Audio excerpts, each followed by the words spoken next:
Most farmers and gardeners chase higher yields by adding more fertilizer, more nitrogen, more phosphorus, more potassium. But here is a truth that the world of Korean natural farming has known for decades. When your crops are struggling, the problem is often not a lack of nutrients in the soil. The problem is that your plants have lost the biological signal to grow with full force. There is a simple fermented liquid made from wild or cultivated plants that can restore that signal, and the results can leave you stunned. This is fermented plant juice, or FPJ, and this guide covers everything you need to know to make it, use it, and see real results. Fermented plant juice is a core input in Korean natural farming, a philosophy developed by Han Kyu-cho in the 1960s. It centers on activating the natural growth intelligence already present in plants and soil. FPJ is made from young, fast-growing plant material harvested at the peak of its growth energy, then fermented with brown sugar to draw out and preserve the bioactive compounds inside the plant tissue. What makes FPJ different from a regular liquid fertilizer is what it contains at a biological level. Young plant tissue, harvested when the plant is at its most vigorous stage, is rich in plant hormones including auxins, cytokinins, and gibberellins. These are not nutrients in the conventional sense. They are growth-regulating compounds that tell the plant how to grow, branch, and root. Research confirms that exogenous application of these natural hormones can trigger measurable increases in root development, shoot elongation, and fruit set. When you apply FPJ to your crops, you are not feeding them. You are activating them. The plant receives a biological cue that triggers growth responses from within. And the soil microbes respond by becoming more active, which in turn makes existing soil nutrients more available to the plant.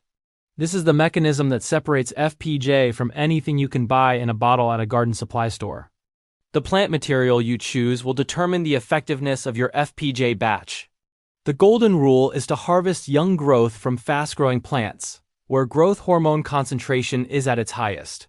Some of the most powerful plants for FPJ include comfrey, which is exceptionally rich in potassium and natural growth compounds, and stinging nettle, which carries high nitrogen content and phytochemicals that stimulate microbial activity.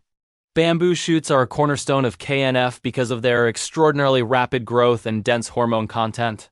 For best results, harvest your plant material in the early morning before the sun climbs. This is when the plant's internal sap pressure is at its peak and the concentration of bioactive compounds is highest.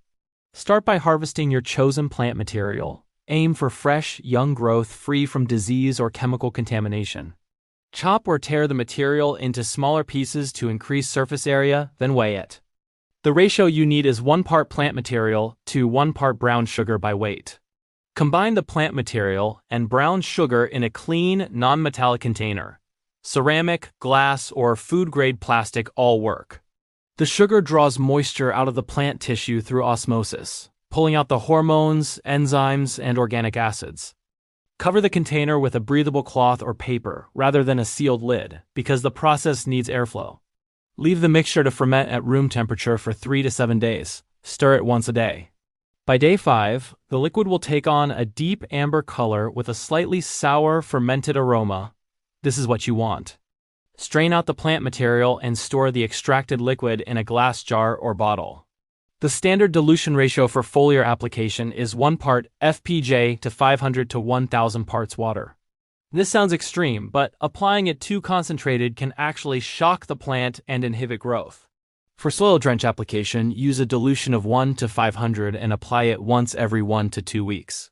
For foliar spray, the best time to spray is early morning when the stomata on the leaf surface are open. Within the first 2 to 3 weeks, most growers report noticeably darker green foliage and stronger stem structure. Over several seasons, the soil's water retention improves, and crops begin showing resistance to stress like drought and disease. This is not a quick fix. It is a system that builds biological momentum in your soil and your crops over time. Subscribe to the Natural Crops and Soil Hub YouTube channel for more practical, evidence-based natural farming methods. Share this guide with a fellow gardener. Subscribe to Natural Crops and Soil Hub on YouTube. Grow better.